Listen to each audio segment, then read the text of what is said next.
more nervy that riders want to be at the front now. They don't want to be involved with any more crashes and they're running towards the finish. I think the other Visma Lease bike rider was either Bertrand Hagenes or Mick van Dijken, but Olaf Kooi, there was blood on his jersey. It was torn, his speed suit. Same went for Niels Eekhoff. That's not good to see. Adrien Petit is doing a monster job here at 11.9 kilometers from the line of keeping Gerben Thijssen at the front.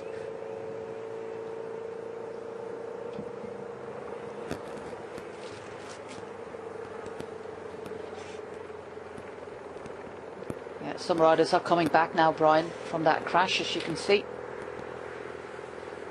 Yeah, it just means that, like I just said a moment ago, that when there's a crash like that, it just concentrates the riders a little bit more. I'm not saying they were lax going into the last 20 kilometres there, but when it's a crash, whether you're in front of it or actually hear it, it just makes you a little bit more nervous, and you know, makes you want to do your job and stay at the front a little bit more, because you know it's a lot more safer. And this is what we're starting to see now.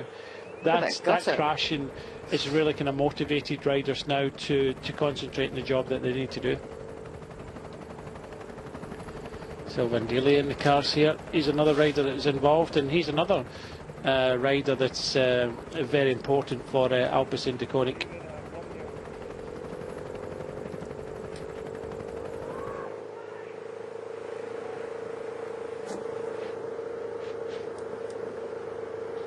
We also see Jaco Lula move to the front there with Dutch national champion Dylan Groenewegen. We have European champion Christophe Laporte still in this peloton as well. Now the speed is really going up. I'm really amazed to see how relaxed Tim Wellens is manoeuvring through that peloton. He looks very confident here on his home roads, although he's been living in Monaco for quite some time now.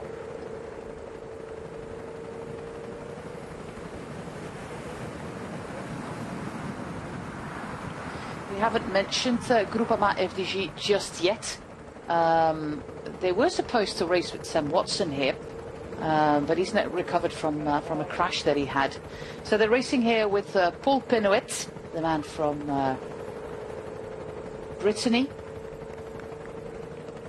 And they are moving to the front there in that dark blue with the white helmets, Groupama FDG. As Dillier is making his way back to the peloton through the convoy. But this is a really wide road, Brian, but it's mighty stressful. Yeah, this is in fact Philipsen. You know, not going right for Alpecin Deceuninck. They never saw Philipsen come down. Must have been caught behind the crash. Sylvain Dillier is a little bit. He's now in the back of the peloton. So, just what I was saying, it was starting to build up, getting a little bit more frantic. With this, just adds to it all. Oh,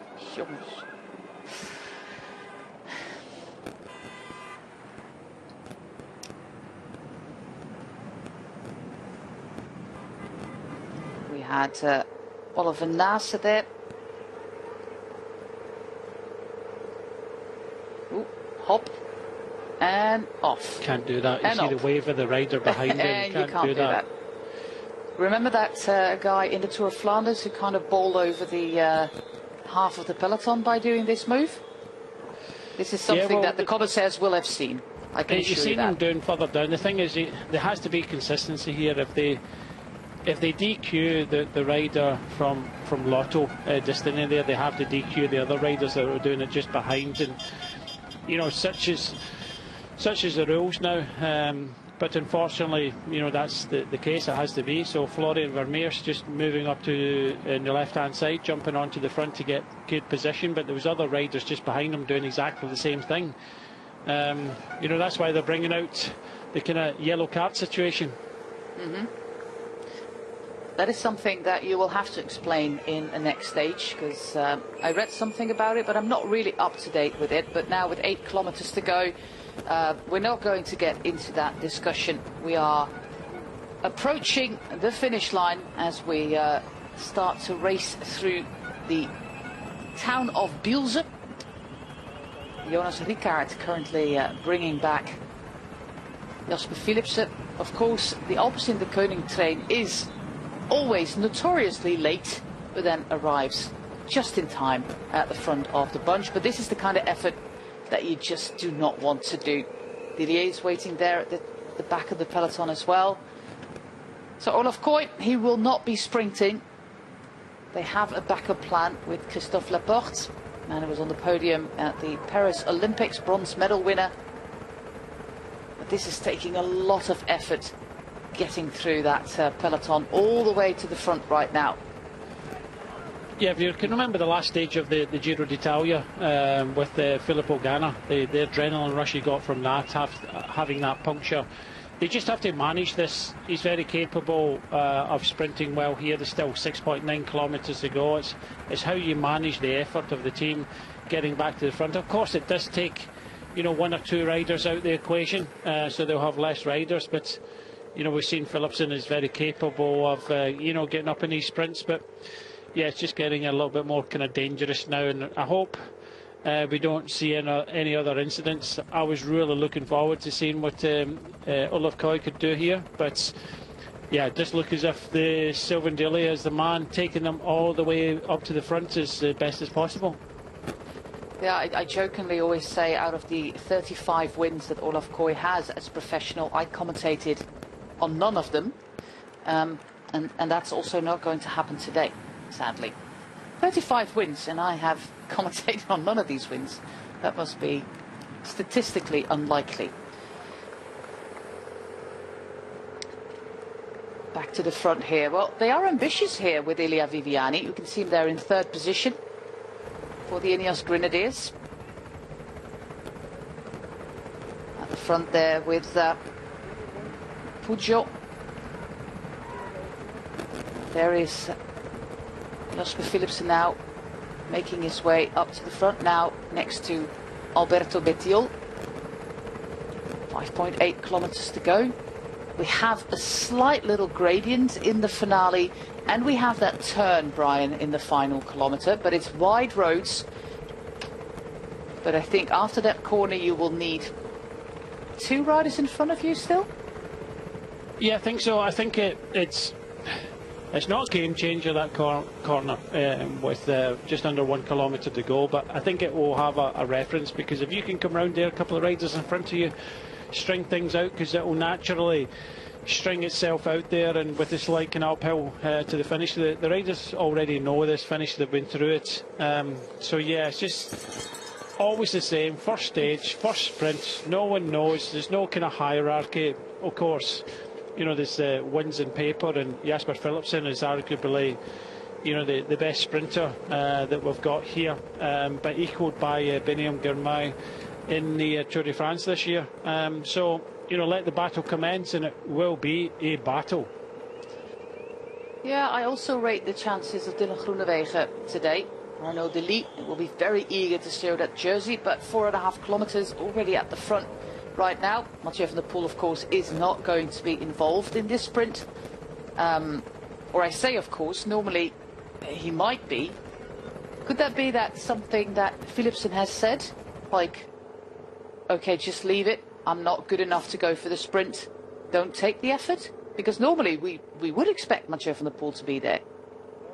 Yeah, he's probably the best leader man for Philipsen. Exactly. You know, he's already kind of shown that as well. If he's not there, then... But just watch here what he does. He's just waiting for them. Tap there. There you go. Get into the train. He wasn't there yet. Yeah.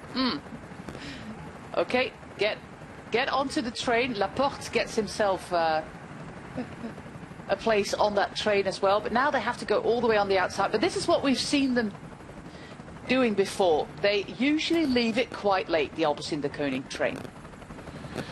Yep, on the pavement in the right hand side, or is it regarded as a cycle lane? For me it looks like the pavements, but yeah, everybody using every inch of the road to try to move up now. Arnaud Delis and Lotto Destiny in the middle now. Unfortunately, Astana haven't got Cantor, but they have got Gleb Saritsa. Not really kind of seen him. few riders now peeling off, causing all sorts of problems as they drift through the peloton. So yeah, it's just getting very, very nervy. Everybody jumping onto the pavement. Like I was saying before, you know, if you're going to DQ one, you have to DQ them all, and I can't see that happening. But Arnaud Delay's got his teammates in front of him. He knows how important this left-hand corner is, but just look at the world champion. He's got his man on his shoulder. He knows what to do. Ricard also up towards the front. This is going to be one hell of a sprint. 2.6 kilometers to go. The Alpecin, the Koning train have made their way to the front right now with the man in the rainbow jersey.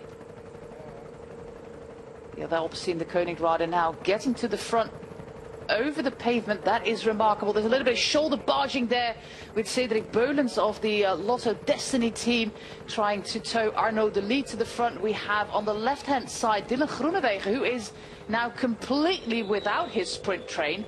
This is the first of the corners here in the final, and see how long it stretches out after that corner. That is what the that is what Jasper de Buist was going to do. But here we have the train with Alpecin, the Koning. Also, Ben Turner doing fantastic work there with Elia Viviani.